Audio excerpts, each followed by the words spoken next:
Freddie Gray is a guy out of Baltimore, and he apparently had done the grave crime of looking at a police officer. I'm going to give you details on that in a second. They roughed him up pretty good, as you'll see. That's gross understatement.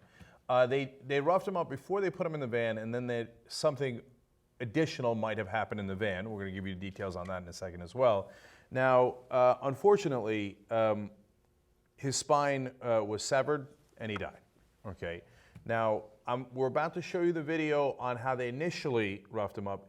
At this point, he doesn't appear to be, he didn't pass away. Okay, you're going to see the video for yourself, okay? But he might have been already gravely injured. We got to show you the video so you can see what happened for yourself, because there's great dispute over this. So let's take a look at that. Right.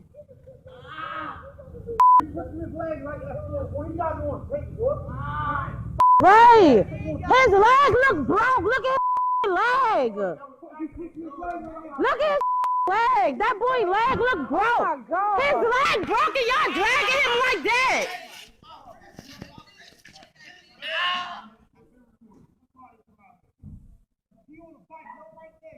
All right. So let me tell you more about this. They said that Gray fled on foot and was captured on April 12th after an officer made eye contact with him outside of a public housing complex, police said. That's according to the Associated Press. So apparently, making eye contact with a police officer now is a crime that needs to be investigated and is probable cause to chase you down and to abuse you. It's actually a little bit telling. I think that's one of the most telling parts of the story. Because, you know, we used to hear these stories about how some of the Hollywood stars, you weren't allowed to make eye contact with them because they're at a different level. You got to know your place. Stallone, the help was not allowed to look at Stallone. Yeah, and I think Nick Cage might have been another that there was rumors about, you know, as to whether that you could or couldn't. Nick Cage couldn't get studio executives to look at him. That was the problem. So, but in this case, it's gotten to a point where if you look at the cops wrong, not whether you're armed, whether you did something serious, but if you look at the cops wrong, well, then they got to go and arrest you and possibly break your neck. So now the cops say, no. His neck wasn't broken in that incident. It was broken later in the van, and we didn't do it. Well, okay. They have a bit of a weak case on one part that's indisputable, and then I'll tell you what's in dispute. So let's break it down. Gray was arrested at 8:42 a.m., okay? Paramedics received a call for an unconscious male at 9:26 a.m. So that's a very long period of time where they did not get him to a hospital. Now, Associated Press explains, in Gray's case, he repeatedly asked for help during the trip, but the driver instead diverted to another location to pick up another prisoner. So this guy's asking for help for obviously a number of reasons, and now in hindsight, very, very obvious why, and they ignore him. Now look, the cops will say, every time we arrest a guy, he says he's hurt, he says he needs help, etc. But here's a little bit more specific evidence from Commissioner Anthony Batts. Now, the commissioner is not part of what happened here, he's just explaining what happened. He says he asked for an inhaler, and at one or two of the stops it was noticed that he was having trouble breathing. We probably should have asked for paramedics. Are you not merciful? Probably. Yeah. Probably. Yeah. Now, again, the commissioner didn't do it, he's just pointing it out, okay?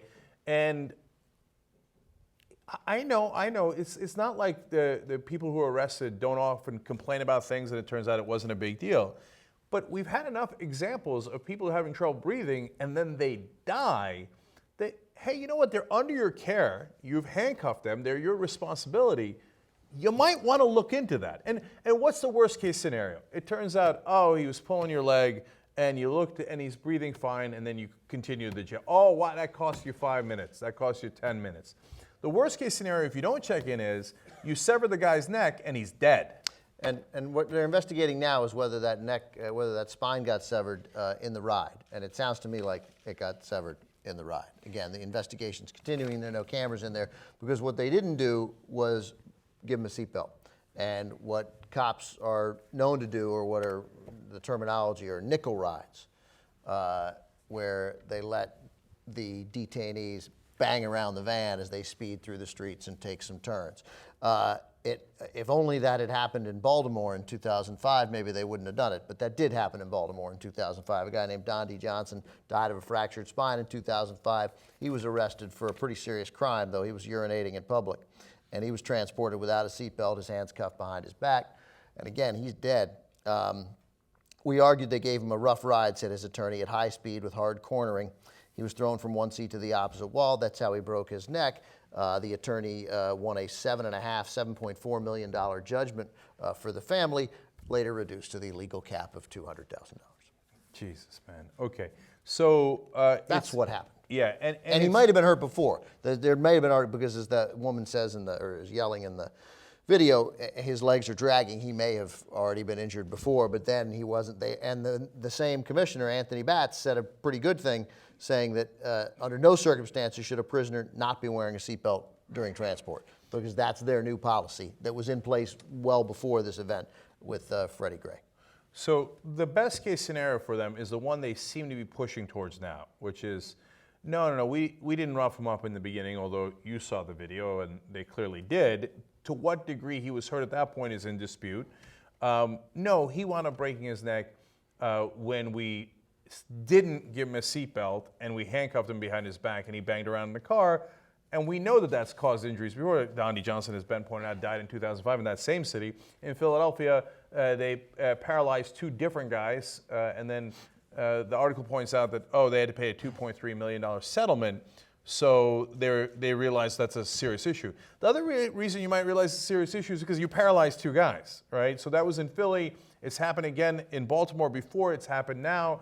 But that's their best case scenario is, we do this all the time. We know that they can't, if we don't put a seatbelt on and we take these wild turns, that they're going to bang around and probably get hurt significantly. And again, they can't protect themselves. They can't use their arms. I mean, it is no different than when you cuff a guy in the videos we've seen, and you cuff a guy and then cops beat on him. Like, you're doing it on purpose. You're doing it to exact a degree of punishment that either you like or you think is just. I do not, for the life of me, I know some cops and I have a tremendous amount of respect for the danger that they have in their jobs. But as we saw in that video, and certainly in the van, the danger is over.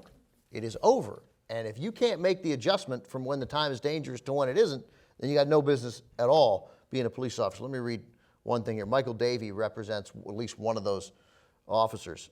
And he acknowledges that Gray was not buckled in. Policy is policy. Practice is something else, he says, particularly if a prisoner is combative.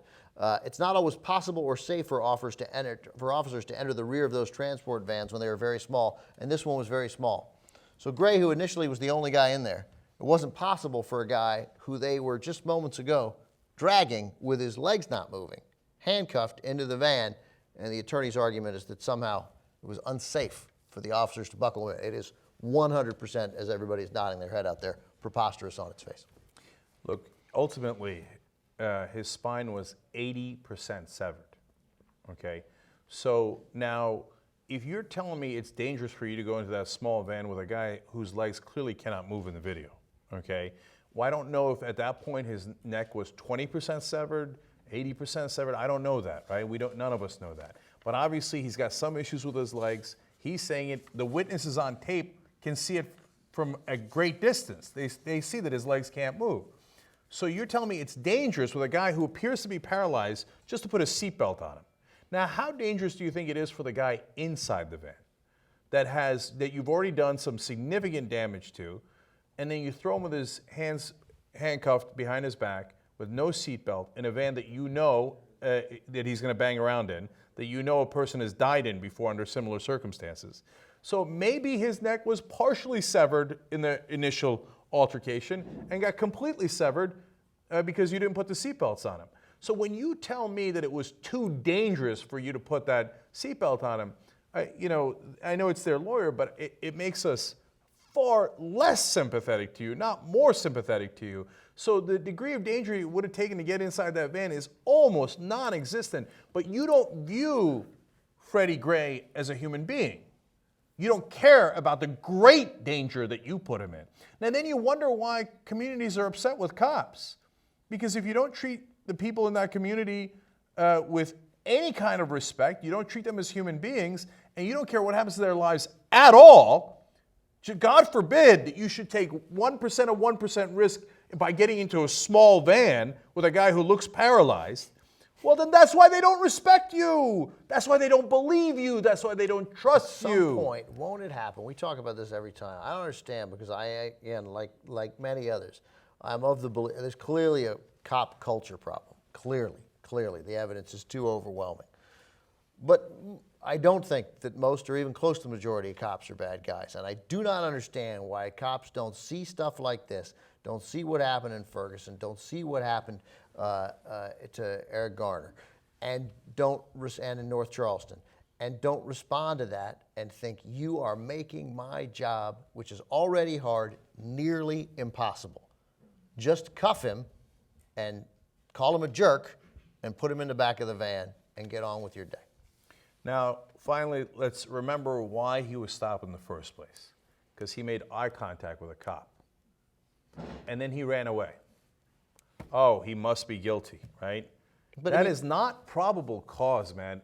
By the way, the Supreme Court has said it's not probable cause. How could it be probable cause to make eye contact with someone and then flee? By the way, if he was worried about what the cops might do to him, it turns out he was right. But by the way, the reason why I don't agree with your argument there is because if they find out that he has a long rap sheet, or it turns out he was involved in buying or selling drugs then, which they've done, which they did, of course, in Ferguson, right? Mm-hmm. So that doesn't matter. None of that matters. He could have been buying drugs. He could have punched somebody in the face. He could have been, once he's down and cuffed, we're done. We're done. So what he did doesn't make any difference at all. Whether he just looked at cops or he was in a known drug area and they know that somebody had run from cops in a known drug area, and I don't know this to be true, was involved. By the way, if he was selling drugs, who cares? It's a whole other, it's Baltimore, for crying out loud, right? I thought it was legal in Baltimore. It's Amsterdam. So, I think you invite that argument to come in, that argument where they come back and go, hey, look at this, he was a criminal. Doesn't matter, you got him. It's like a prisoner in war. You got him, it's over. Okay, I will guarantee you this, as I do every time we do one of these stories. Freddie Gray was killed. He will be killed again when they do character assassination on him. So that'll be next. Just like Ben said, they'll bring out all the things he did or might have done. And they'll go all the way back to high school. They'll find every time that anybody ever smoked weed with him. And by the way, how many of us would survive that kind of character assassination, right? I know I wouldn't, right? And so they'll bring all that out and they'll try to, and of course, the great tragedy is that Freddie Gray isn't around to object to any of it. So that's how this stuff happens, unfortunately.